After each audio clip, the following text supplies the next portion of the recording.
Hello, everyone. I'm Paul Regelberg, Director of Education for the Holocaust Center for Humanity. And we're really excited that you've been able to join us here with us today, together with about 25 additional in-person attendees here at Gonzaga University for the second of 2 days of workshops and professional development that we've been offering for Spokane area teachers, in conjunction with Gonzaga's hosting of the amazing American Responses to the Holocaust exhibit. It's a traveling exhibit, and it's my understanding that that this is going around to 50 different libraries in 50 different states. And Gonzaga is fortunate enough to be the host here of this particular exhibit. And those of us in attendance here were able to see the exhibit yesterday. And for anyone who can come here in the next few weeks still to see it while it's here, I highly suggest it. It's really remarkable and so educational and impactful. So with me today, in addition to our attendees of our workshop, is my incredible colleague, Julia Thompson. She's our Education Program Manager, and we've been joined by a number of other different guests. This is part of the Powell Professional Development Series. And we're just so grateful to the support that Nancy Powell and Carol Powell-Heller have been able to afford us, the Holocaust Center for Humanity, in providing this really impactful programming. And Nancy has just asked us to share the following. We're excited to support these 2 days of Holocaust education around America and the Holocaust.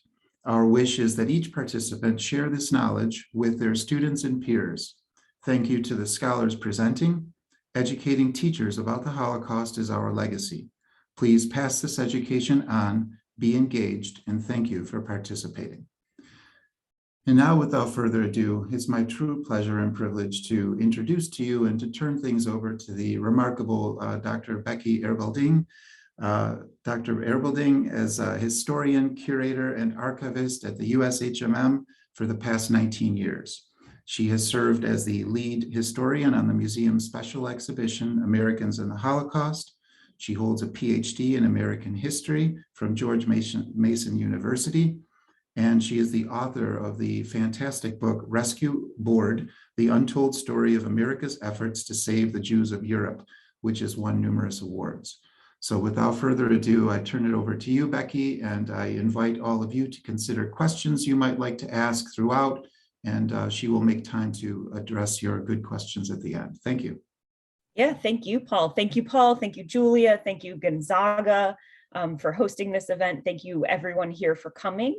I'm so excited to talk to you about the museum's exhibit, Americans in the Holocaust, which is both physically in Washington, D.C. at our museum where I am.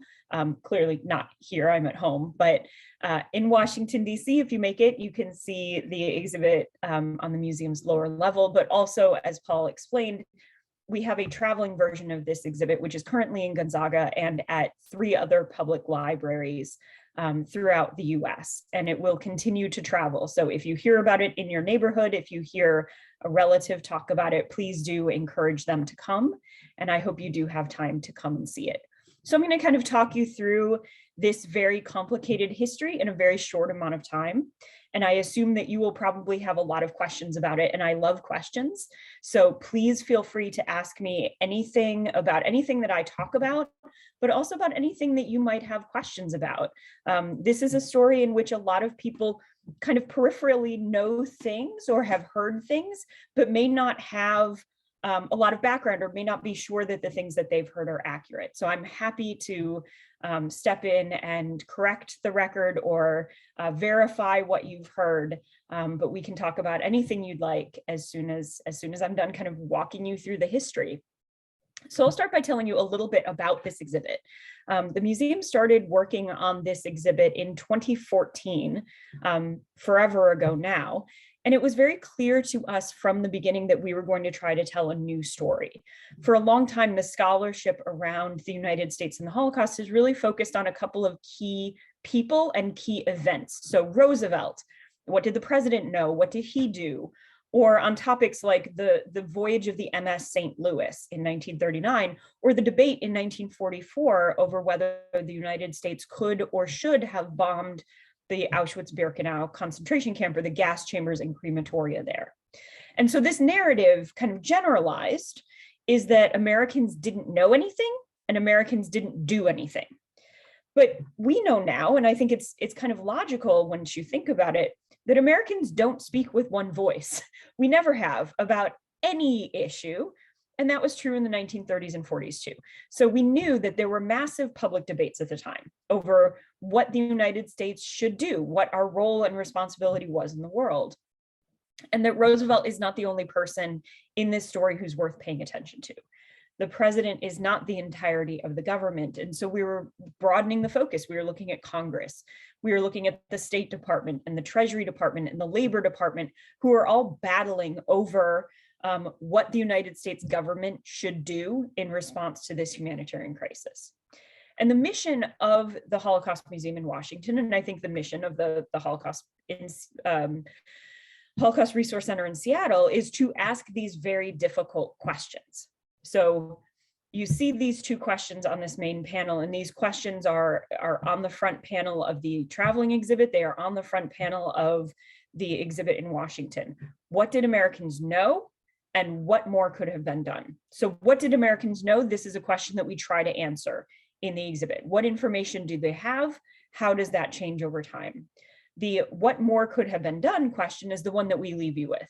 This is the one I want you talking about tomorrow morning as you start to think about this history and think about what the possibilities were and what the avenues of action could have been. So we decided we did not want to rely on hindsight. This was a flaw in a lot of the scholarship that we were seeing, that people were looking back and you know, the authors know the end of the story. They know that a Holocaust is to come. And so do you. And so it's very easy to look back in 1933 and want to scream at people and say, don't you understand what's about to happen? Why aren't you taking action? But of course, they don't know that a Holocaust is going to come. And so we wanted our visitors to understand and really be seated in the context of the period. This is walking a bit of a tightrope, because we don't want to give people the idea that by providing an explanation, we are providing an excuse for inaction. But we also can't look at these humanitarian debates and historical debates in isolation. We need to think about why people felt the way that they did and why they reacted the way that they did, so that we can start to learn from those actions. So when you see the exhibit, and I'm going to say when, because I'm anticipating that you will want to come to Gonzaga and see it if you haven't already, you will be able to walk through this exhibit and see it in the lens of isolationism, of the memory of World War I, of this idea after World War I that going into war had been a mistake, that the United States had done better when we stay on our side of the Atlantic. And so World War I made America and Americans very cautious to engage overseas, very suspicious of foreigners who might drag America into some sort of future conflict. And they were very distrustful of reports on atrocities, because during World War I, there had been atrocity reports, particularly about German atrocities, that had later turned out to be untrue. It is a story of immigration. It's a story of who is allowed to come and when and how that happens, and the ways in which immigration and race and isolationism and anti-Semitism play all together to restrict immigration in the 1920s. And of course, you can see this history through the lens of race and anti-Semitism, through this constant tension that we have throughout American history over who gets the benefit of being an American, which is a debate that continues to play out. You know, how can America protest Germany's treatment of Jews while living in a society in which African Americans are not equal, where there are quotas against Jews at universities and hotels and golf clubs that barred non-Aryans in this country, and debates going on inside and outside the Jewish community over how much they feel like they can push without risking a rise in anti-Semitism themselves. And it is also the story of a nation in the midst of an economic crisis. The Great Depression begins in 1929. And in 1933, 4 years into the Depression, as Roosevelt is taking his inaugural address, as Hitler is being appointed Chancellor of Germany, 25% of the American workforce is unemployed. So immigrants at this time are seen as potential job stealers. And most Americans are much more interested in domestic recovery than they are at any crisis that is happening overseas. So our exhibit unfolds really in 4 chapters. And the first one goes from 1933 to 1938.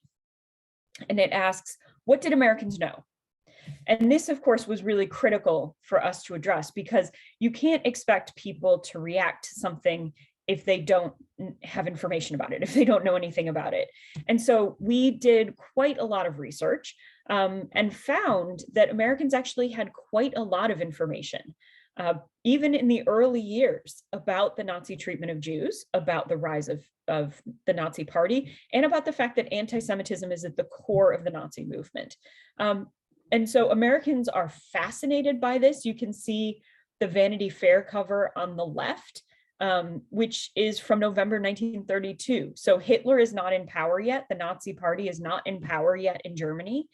And the artists of Vanity Fair assume that you, as an American, know enough about this political party leader in a foreign nation who is not in power himself in the country, and the iconography of his power, of his party, that they can do a little cartoon about Hitler, and that you as an American will know what they're talking about. So you can also see this one. This is July 1933. This is Minister of Propaganda Joseph Goebbels on the cover of Time magazine. And the tagline under his name on the cover says, "Say it in your dreams, the Jews are to blame." And so we knew from the beginning that Americans had this information, and they don't just have it in newspapers, they have it in magazines, or I'm sorry, they don't just have it in magazines, they have it in newspapers. Throughout the country, it is often headline news that the Nazis are boycotting Jewish-owned businesses, that they are kicking Jews out of the civil service, that they are burning books. We launched a project that some of you may have heard about or participated in even, called the History Unfolded Project. And what this is doing is asking people to go into their local newspapers and to report out what they found.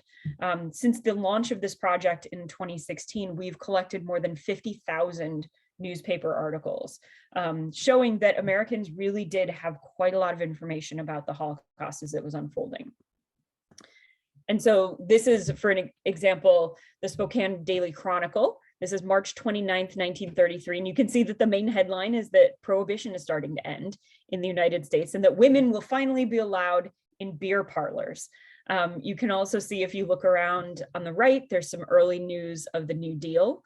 But on the left, German boycott of Jews starts ahead of schedule.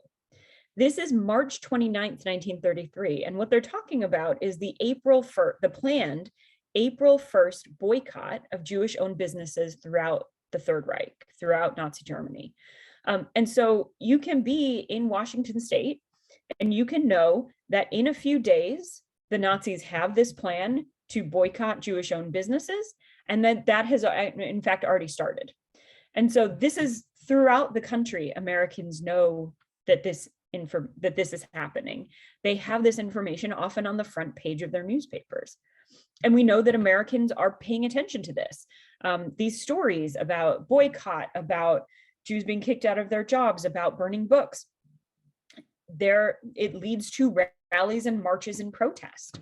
There are rallies and marches in over 65 cities nationwide in the spring of 1933, including on May 10th, 1933, timed to book burning, timed to the day that the Nazis will burn books in Germany. The largest protest march in New York City history happened. More than 100,000 people marched in protest against the Nazi burning of books. And there are hundreds of petitions in the State Department records from individuals and organizations throughout the country who are asking the State Department, who are asking the president to do something. Nobody's quite sure what, but do something to stop what is happening in Germany. So this is to the President of the United States. This is from the Jewish Aid Society of Salem, Oregon. And they say, "We humbly petition to you to speedily make formal representations to the government of the Republic of Germany in behalf of all German Jews in vigorous denunciation of and solemn protest against the continuance of the bitter campaign of anti-Semitic persecution now being waged in that country, all to the end that there be promptly brought about a cessation of such diabolical program of slaughter of our people and confiscation of their properties. And so you would think, well, this has got to be 1942. No, if you look, it arrives at the State Department April 10th, 1933, 3 months into Nazi control in Germany, and Americans are protesting. The problem is that Americans have historically a short attention span. Human beings have a short attention span. And so as soon as this starts to fall off the headline, being replaced by domestic concerns, recovery from the New Deal, recovery from the Depression, the New Deal laws, Americans largely stop paying attention and they stop protesting. The second section of the exhibition goes from 1938 to 1941, and it really asks, what did Americans do, and did Americans help Jewish refugees? In Washington, this starts with a paper wall, and in the traveling exhibition, you can see some of the examples of the different kinds of paperwork that people would need to get out of Nazi Germany and into the United States as an immigrant.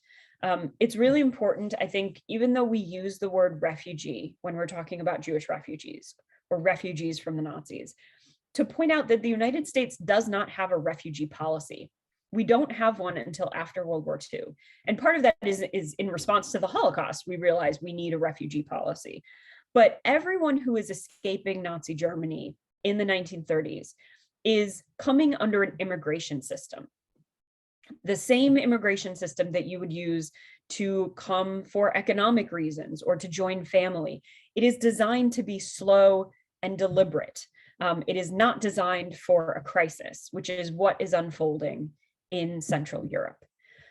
We show American reactions to the Kristallnacht attacks in November 1938, which was the largest sustained newspaper coverage of any event related to the persecution of Jews. It is front page news in the US for about 3 weeks. You can see here the Seattle Daily Times. It's the main headline: Nazis sack Jews' stores and churches. Interesting that they're referring to synagogues as churches. But this will go on for weeks in the United States, these headlines. Americans are fascinated by what they see as a terrorist attack of a country against its own citizens.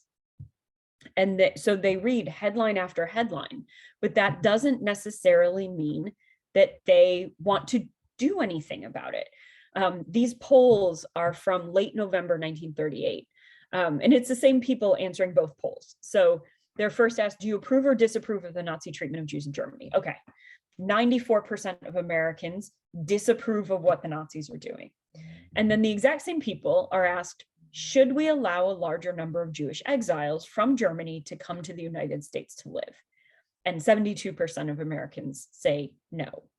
So Americans are sympathetic, but they are not willing to be part of the solution, which at this time is expanding immigration.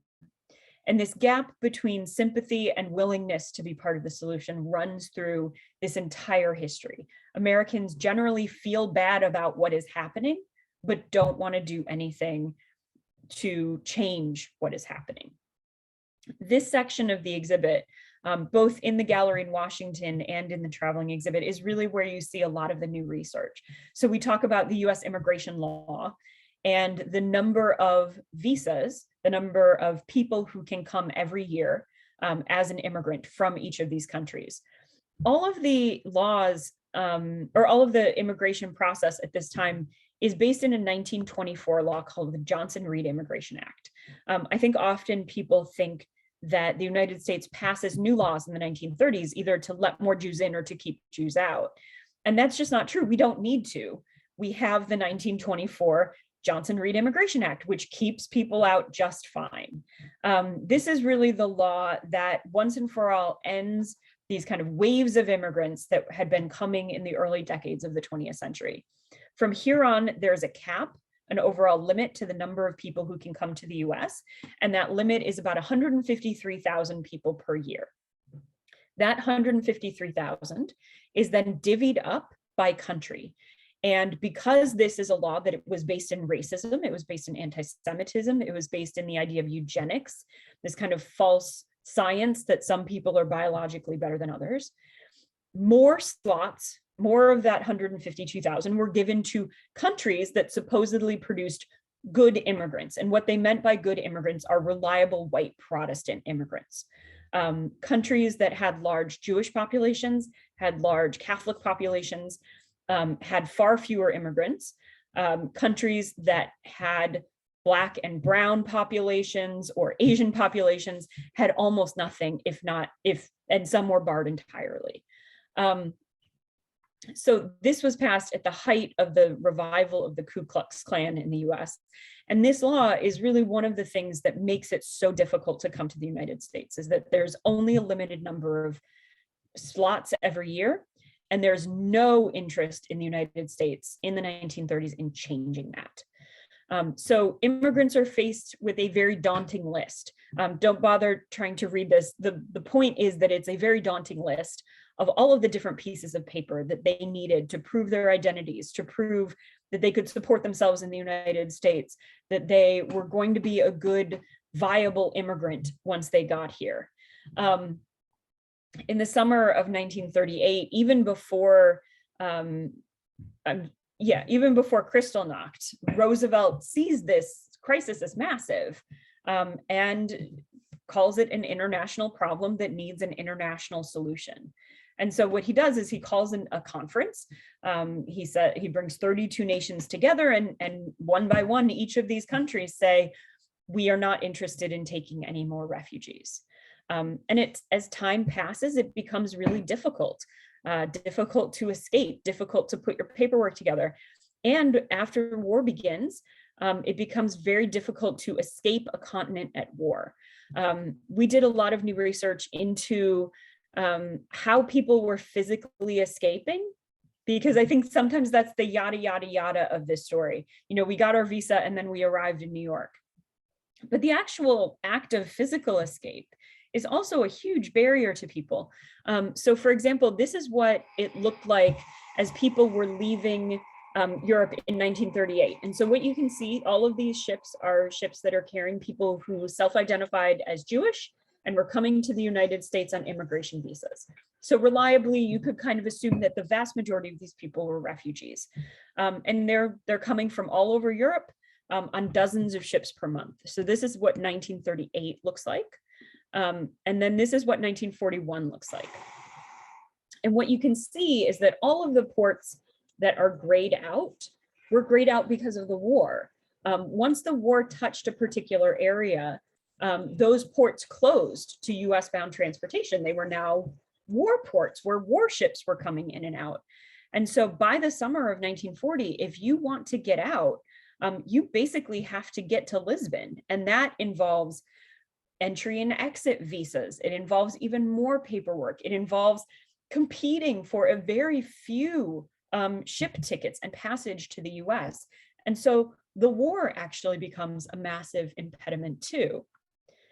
The next section covers from 1939 to 1941. It is covering the early years of the war, but this period of American neutrality. I think we forget sometimes that the United States is neutral for more than 2 years during World War II.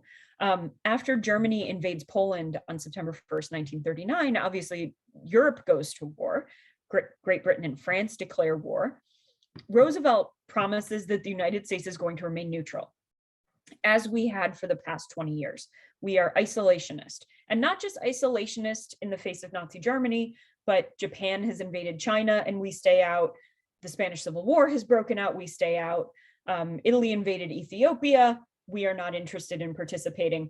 The United States is very committed to staying on this side of the Atlantic. In May 1940, 93% of Americans polled oppose any sort of intervention in what is happening in Europe, 93%. As Nazi Germany invades Western Europe, though, that spring in May and June, the Americans start to suspect that spies and saboteurs might be coming into the United States. That the reason that Western Europe fell so quickly is that the Nazis had ceded the ground. they had placed spies and saboteurs inside those countries, ready to bring the country down the second that the Nazis and the Germans crossed the border. And so many people think, and this is ginned up by the president, there's propaganda from the FBI about this. You can see some of it here, saying that some of these spies and saboteurs might actually also be Jewish refugees, that those refugees could be hiding, or that they are unwilling spies, that Nazi Germany might be holding their families hostage back in Europe in exchange for these acts of spying and sabotage. And so, of course, the State Department, as always happens, places new restrictions in the name of national security. And the United States continues to limit the number of people who can come. And obviously that has a huge effect on people who are desperately trying to get out, to try to get one of those few ship tickets or few immigration visas. There's a major debate going on in the US about whether to go to war. The America First Committee is promoting isolationism. Roosevelt and his supporters are trying to get an isolationist nation prepared for what Roosevelt has come to see as an inevitable war. And of course, this debate ends on December 7th, 1941, when Japan attacks Pearl Harbor and the United States formally enters the war.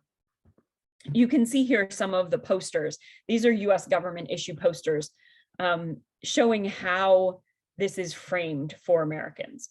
It is almost always, all of these propaganda posters that were created during the war show the war as a battle for American values, a battle for the American homeland. You can see this one of a Nazi sticking a dagger through the Bible, of Nazi hands clenching, America's founding documents. There are ones with swastikas, with shadows over blonde children, American children, saying, "Don't let the shadow touch us." There's one with Adolf Hitler's face kind of menacing looking, saying, "We will soon have stormtroopers in America." It's all about the defense of the homeland and the defense of American democracy and American values. The United States does not go to war to rescue Jews. Absolutely not. We go to war because we are attacked, and we go to war for all of these kind of high-minded ideas of fascism and democracy and values, but not to rescue Jews. In 1942, though, Americans learned for the first time that the Nazis have a plan to murder the Jews of Europe. And they find out about this in a very roundabout way. There's a Jewish organization in Switzerland, and their representative learns about this plan and tries to send a message through the State Department to get to the United States, to alert Stephen Wise, the most famous rabbi in America. And the State Department blocks the message. They say this is probably a war rumor, and so there's no sense in getting people riled up about this. Why would we scare people into thinking that the Nazis are murdering millions of people? And so you can see the echoes of World War I here, these echoes of war rumors about atrocities and the danger that those war rumors had led to, that this idea that this could be dismissed as a war rumor itself. The cable you can see here is pretty exact. In Führer's headquarters, plan discussed and under consideration, Germany, number 3.5 to 4 million, should after deportation and concentration in East, at one blow exterminated to resolve once and for all Jewish question in Europe. Pretty specific, entirely correct, except that the numbers are too low. By November, the State Department had been able to confirm the message. It ran in newspapers throughout the country. Challenge is that November 1942 is the same month that the Allies have landed in North Africa. So the American military has finally engaged in the European theater after almost a year of being in the war but not fighting in Europe, and it is not going well. The invasion of North Africa exposes training that the troops still need. And so we learn about the final solution at the moment that we are the furthest away from where the killing is physically happening. But throughout 1943, more and more information comes out, and now it is being treated by journalists as valid, as actual information that is of something that is really happening.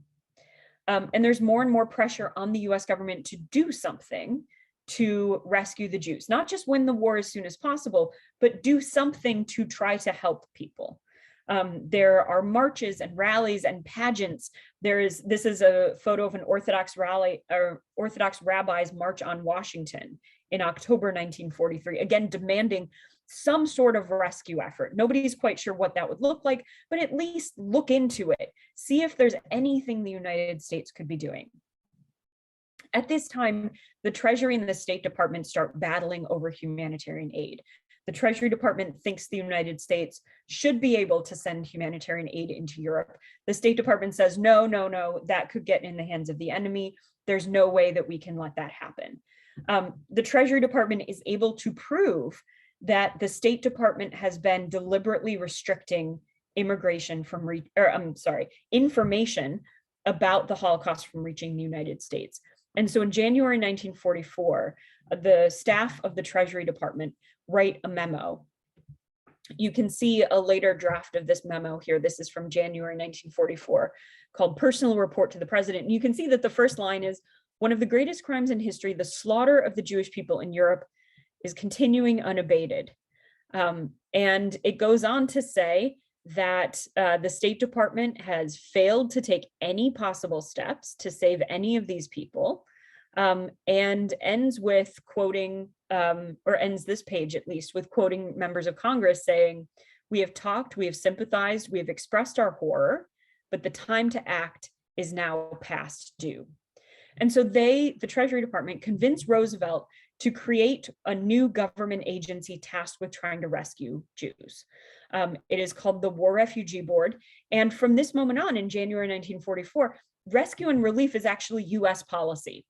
This government agency does a whole host of things. They hire Raoul Wallenberg and send him to Budapest.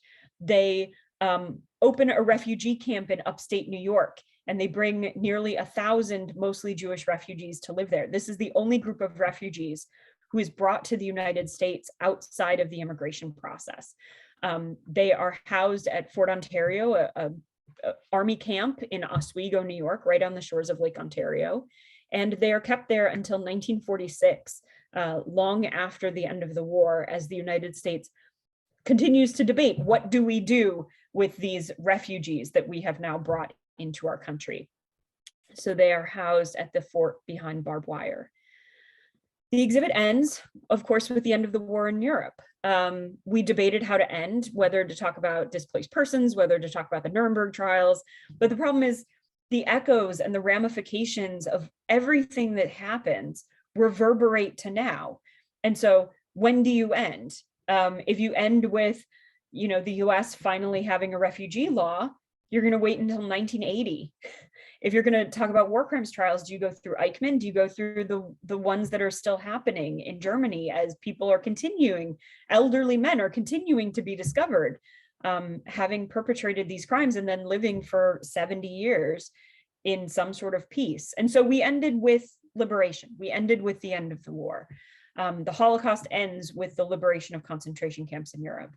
And in April 1945, General Eisenhower, who you can see here in the middle of the screen, the one, well, they're all wearing hats, but he's the one with the army cap on, not the helmet. He is touring the Ohrdruf concentration camp. And he had a lot of wartime intelligence about what was happening. But despite all of that intelligence, he's absolutely horrified by what he sees. And he immediately calls for journalists and members of Congress and photographers and every soldier in the vicinity of a camp to tour that camp. And remember, the war is not over yet.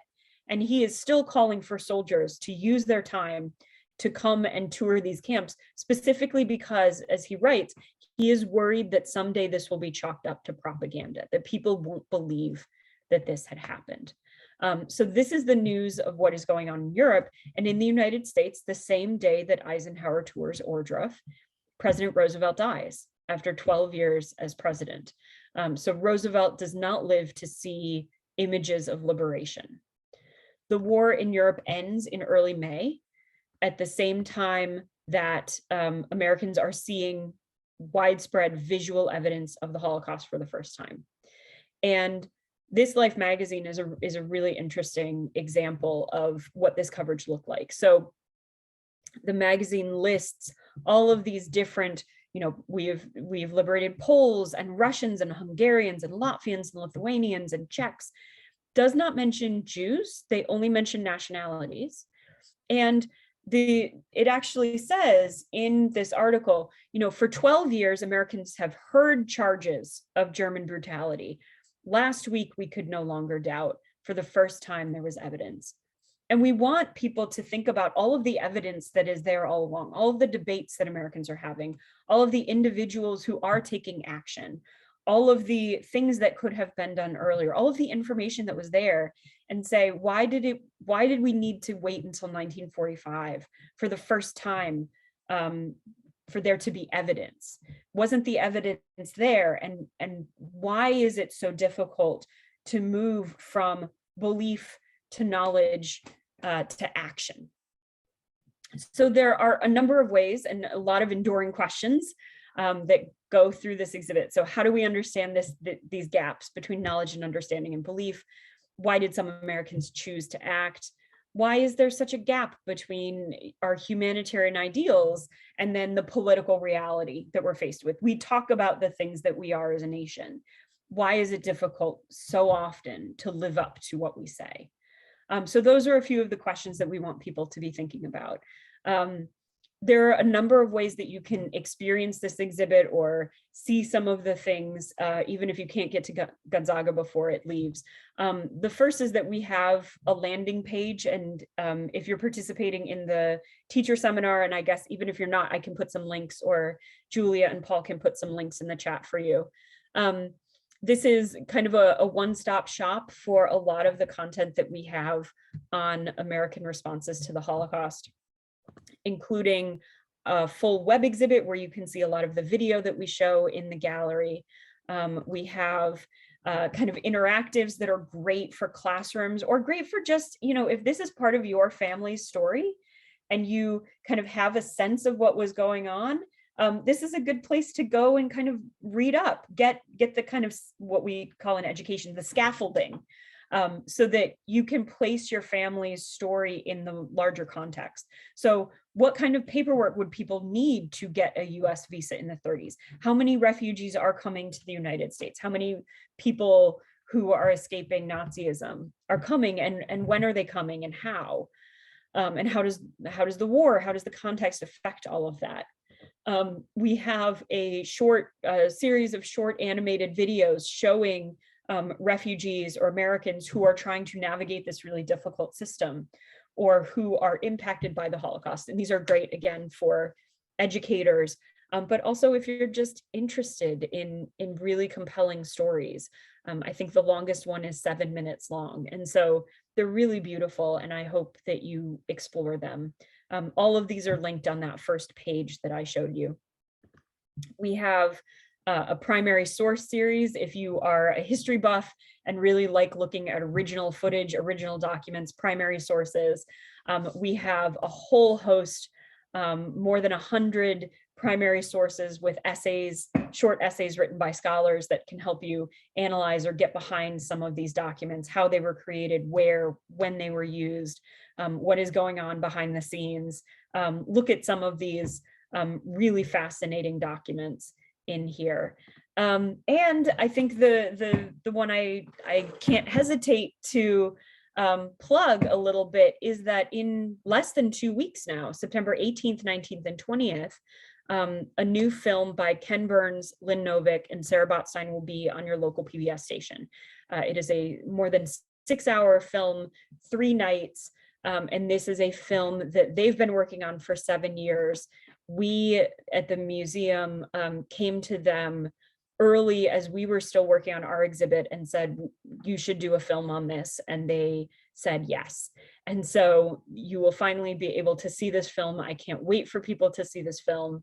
I am one of the talking heads in the film and also have served as an advisor for them through this whole process. And it's a really powerful film that is incredibly complicated, incredibly nuanced, and I think will make a lot of people think really hard about some of these big questions that we've been talking about, or that I've been talking about. So I'm ready to stop. with just me talking and look at some of the questions that hopefully you've put in. So I've seen some links, but I don't see any question. Oh, no, there is a question.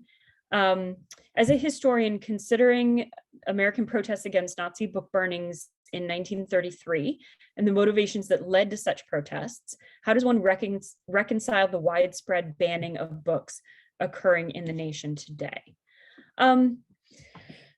So I'm going to answer this as a private citizen and as a scholar, that I don't support book burning. I don't support book banning.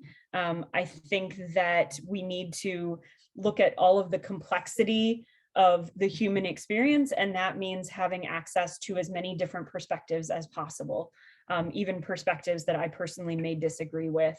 I support the publication of that work and sometimes the dissemination of it, even if I personally do not want it to be happening. And so I don't think it's analogous to what the Nazis are doing. I think there are a lot of similarities and differences between all time periods, and that drawing any sort of straight line will only result in getting you as a historian into trouble, as people continue to point out all of the differences in these time periods. But I do think it's really concerning anytime that someone is restricting people's ability to learn from each other. Could I spotlight the lesson regarding Americans in the Holocaust and what I've heard about how teachers use this? So yes, so the museum has a whole host of different lesson plans related to Americans in the Holocaust. We have lesson plans about how to navigate the main exhibit. We have a fantastic lesson plan that we kind of shorthand called "Why Didn't They Just Leave?"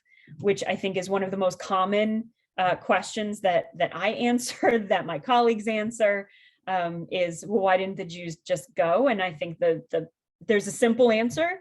One of the rare times where there's a simple answer, in which it was difficult to find a place to go. It was difficult to leave and difficult to find a place to go. But this lesson gets into some of the very specific challenges, some of the paperwork, some of the restrictions that Jewish refugees were faced with, and really help students understand, why this is just a much more difficult question. We have lesson plans on using the History Unfolded project, ones where you can either pull in newspaper clippings from your area or look at something like, how did the Black press cover the Holocaust? I mean, the Black press obviously is not a monolith. Different papers covered it differently, but by and large, the Black press was very clear-eyed about what was happening in Germany, and saw it under the lens of Jim Crow, saw it on the lens of a lynching that was happening in Germany. There are newspaper articles that specifically refer to how the Nazis are lynching Jews in Germany, and they don't mean physical hangings, they mean mass murder, which is what they're talking about. So very interesting, I think, particularly for students who learn about these histories separately, to think about how maybe the Nazis were not inspired by, but looking at Jim Crow as they're devising some of these laws, or at least looking and saying, how dare the United States protest what we're doing when they are doing things, when, throughout the US, there's legal racism and cultural racism in our country. And so these are things that we really need to be looking at and focusing on, having this very real idea of our own history. Oh, Paul has pointed out that I'm looking only in the chat and not in the Q&A, so thank you so much. So someone has asked, were there any connections found or references to the treatment of Armenians during World War I? Only a few, actually. Americans, the vast majority of the American public does not know very much about Armenia and does not have a strong memory of Armenia. But crucially, one person who does have a very strong memory of Armenia is Henry Morgenthau Jr. And Henry Morgenthau Jr. was the US Secretary of the Treasury. So at the end of everything I was talking about the battles that the Treasury Department was having with the State Department. When they finally go to Roosevelt in January 1944 to tell him what the State Department is doing and to push for the establishment of the War Refugee Board, Morgenthau, whose father had been the US ambassador to the Ottoman Empire during the Armenian genocide, specifically calls that out to Roosevelt and says, you remember what my father saw during World War I. This is your chance to do a better job this time. And so the memory of Armenia comes up in a really pivotal moment. I don't know whether it had an impact on Roosevelt, but it does come up at a really particular and pivotal moment. And to be the Secretary of the Treasury and to have the idea and the kind of motivation to call back to history is something that I think is really powerful. Someone asked if I could address the post-war Operation Paperclip. Operation Paperclip is really unfortunate and really upsetting, another part of our history. And it is this moment in which the United States is moving from fighting the Nazis to fighting the Cold War. And we make that movement so quickly, 1944, 45, 46. And suddenly we are fighting the Cold War, which means that we have different friends and we have different enemies. Suddenly our ally, the Soviet Union, which was always a kind of temporary ally, is now our arch enemy. And the people that we need, or that the US government decides that it needs to fight the Cold War, are in some cases German scientists, and in some cases German scientists who actively collaborated with the Nazis themselves. And so Operation Paperclip is, again, one of those shameful moments in American history where we take our humanitarian ideals and say the political reality is much more important and the wartime reality is much more important. And we are now in a Cold War and we need these people. And so we are going to look away and not pay attention to the things that they did during the war. And we are not going to prosecute them for war crimes trials. Instead, we are going to invite them to the United States to take prominent positions in our weapons industry and in the government. Someone asked where the traveling exhibits will go after their time at the library. Great question. We don't know yet because the traveling exhibit just got extended, which is very exciting. So we have 4 versions that are traveling to 50 different libraries, 4 at a time that kind of travel around over the course of 2 years. And then next summer, we will be putting out a call for another 50 libraries to get this exhibit. So if you are not in the Gonzaga area and are interested in having it come to your library, please encourage your public library or your university library to put in an application, because we would love to do programming. We would love to bring the exhibit to as many places as we can. So hopefully it'll continue to travel after this.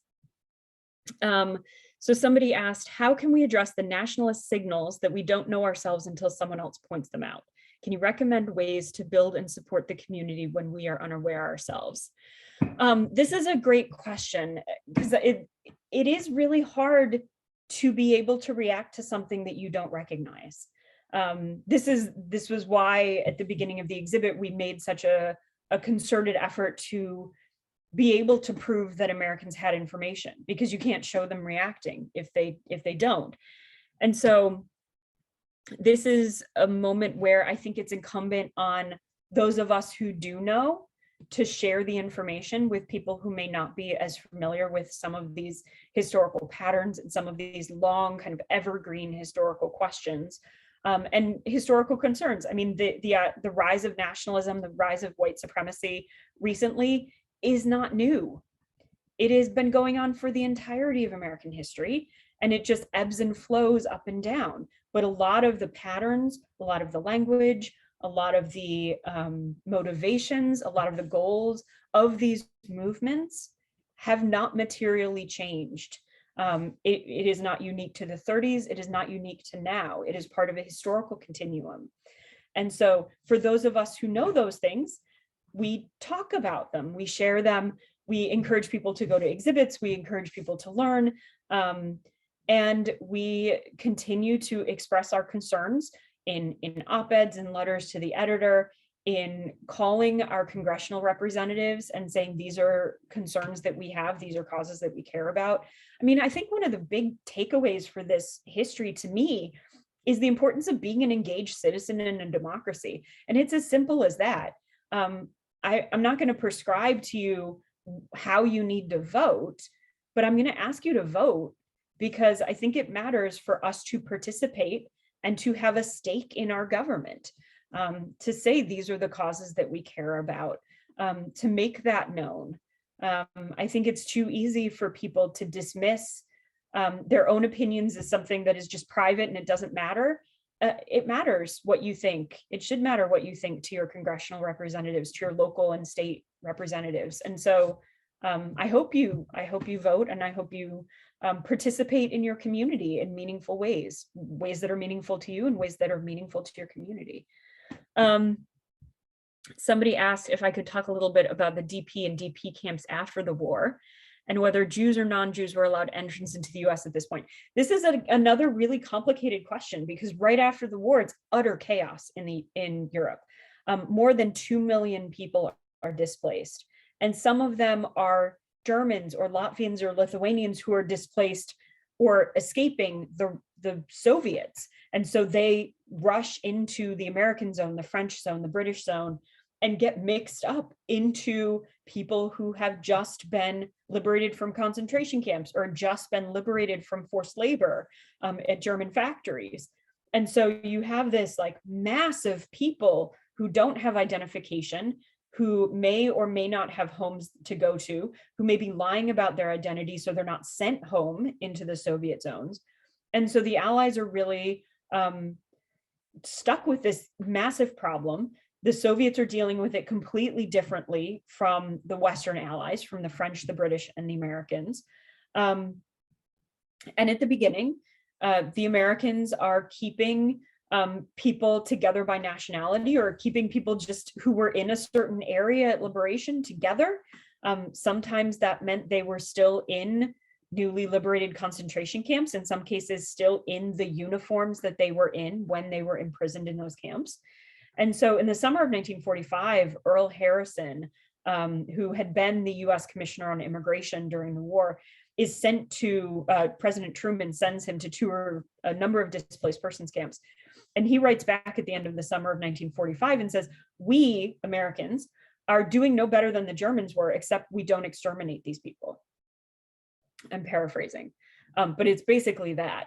And so US policy regarding displaced persons changes. It doesn't change overnight, but it does change, at least to the point where, for the most part, Jewish displaced persons are kept separate from maybe the people who had been persecuting them. That's a good start.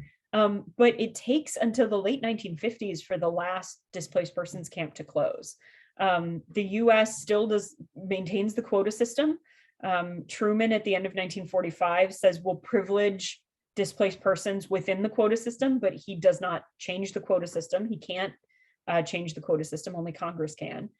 And then finally in 1948, 48, Congress passes the Displaced Persons Act.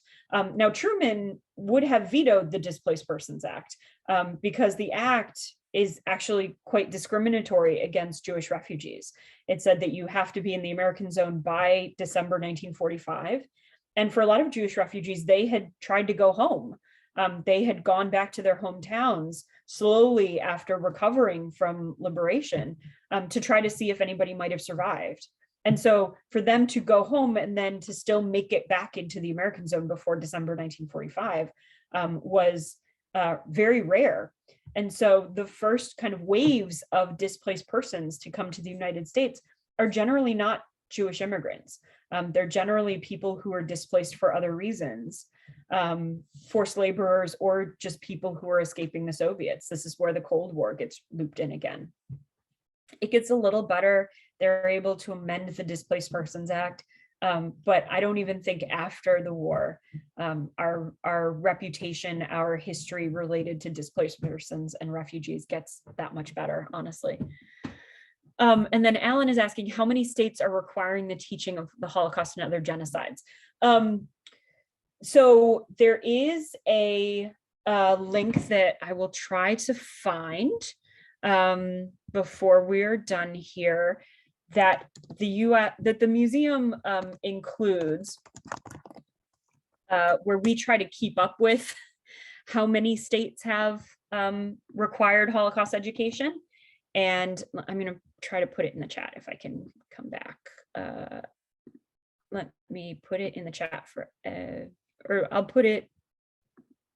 Hey, Paul and Julia, I can't, it doesn't look like I can share it widely. So can you share that link, please? So this is obviously something that is changing almost daily. Like different states are passing laws all the time now to either mandate Holocaust education or to encourage Holocaust education. And that is great. We love when on a bipartisan basis, people affirm the importance of teaching about the Holocaust, the importance of teaching about genocide and other genocides. They are all different. Some of them, very few of them are funded, which is a challenge for teachers. A lot of them don't really come with the ability to get training on how to do this or where to do this. And so for some teachers, it just feels like it's one more thing that you need to teach, or one more thing you're being asked to teach. And some of them are not, aren't providing really teachers with the resources that they need. And so I think it's important to affirm the importance of Holocaust education, but I think states that are considering this need to be realistic and do all of the other things that they need to do to support teachers who are being asked to teach this or who want to teach this. So if you're going to say that you want this to happen, let's put the mechanisms in place to make it a successful experience for everybody, I would say.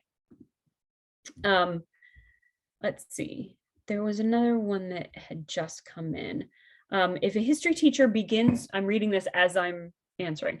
If a history teacher begins with reasons why the US was loath to enter the fray of World War II, let alone save the Jews, is it possible that some might have inferred these as justifications? Yes, this is a huge thing that I worry about a lot. And I talked about it a little bit at the beginning about how context can easily be taken as an excuse. And it's something that I struggle with because I can see how that can happen. But context is really important too. It is crucial to say, these are all of the things happening around what is happening here. And so this is where I think it's really important to show choice, that people have choices. So if you're going to talk about isolationism in the 30s, if you're going to talk about the Great Depression, if you're going to talk about all of these things, also talk about rallies and marches and say, well, the American people, at least in the spring of 1933, are really interested in this. What is stopping them? Like, why doesn't the State Department take this on? Why doesn't Roosevelt take this on? How do you sustain a protest movement? What are the factors that need to happen? What might have happened had this protest movement continued? And obviously these are unanswerable questions, and historians hate hypotheticals because I can't tell you what would have happened or what could have happened. I can only tell you what did happen. And getting a full picture of what did happen allows us to see these movements and these choices, and allows us to imagine at least a different choice being made. And so I do think that that is important. And you see it, I think, with Ukraine right now. So the US has had a much stronger response to the plight of the people of Ukraine and to the outbreak of that war than we did certainly with Poland. But there have been times where State Department officials, Treasury Department officials, in speeches about Ukraine, have specifically pointed back to World War II, pointed back to World War II sanctions for humanitarian purposes, pointed back to the story of the War Refugee Board. And I find that really heartening, that when we tell our stories honestly and fully and in their own complicated ways, people are then able to say, well, let's do that faster this time. Like, we have this example of the War Refugee Board. We don't need to reinvent the wheel. Let's take that and put it in the 21st century, and let's try that out. And so some of the things that the War Refugee Board was doing are things that are currently being tried out by the Treasury Department in Ukraine and in their Ukraine policy. And so I do feel like if you sanitize the history, or if you only tell a little part of it so that people don't feel like you're excusing anything, then you're missing the complications, and then you can't really learn from it, I would say. Let's see. Thank you so much. Marcy says your book is an excellent resource for this aspect. Thank you, Marcy. And so are Tim Snyder's writings, including on tyranny. And so you will also see Tim in the US and the Holocaust, the film by Ken Burns, Lynn Novick, and Sarah Botstein, which will be out in 2 weeks, less than 2 weeks. So thanks, Paul. I so love it, Becky. And I definitely had to write to myself that historians hate hypotheticals, because therein lies the clash between my ELA teacher side and the history teacher thing. And that's why I know it's like a real interesting blend, because we can't see eye to eye always. But thank you for pointing that out and for indeed grappling with some of these challenging questions. Your presentation was incredible, as is the exhibit. And as you indicated, and I tried to suggest at the start, I really strongly encourage for everyone who hasn't yet been able to see the exhibit to get in there. It's really powerful. And especially, boy, if you can figure out a way to get your kids to come on a field trip to see this, what invaluable learning. And sort of, especially given that it's kind of at the start of the school year, think about the possibilities from where you could go addressing, you know, who are we as Americans, US policy, refugees, immigration, et cetera. It'll really create ripe territory for rich conversation. Thank you so much. You are always amazing, and it's really our pleasure to have had you. And now those of us who are here will get to have an amazing event in about 45 minutes, where it'll be sort of a celebration and promotion of this exhibit. So we look forward to seeing you again, and thank you all, those who have attended here today, to listen and learn. And we will indeed be following up with all the links that Becky has shared and Eric from yesterday. And we look forward to seeing you next time. Thank you so much, Becky. Thank you. Bye, everyone. Bye-bye.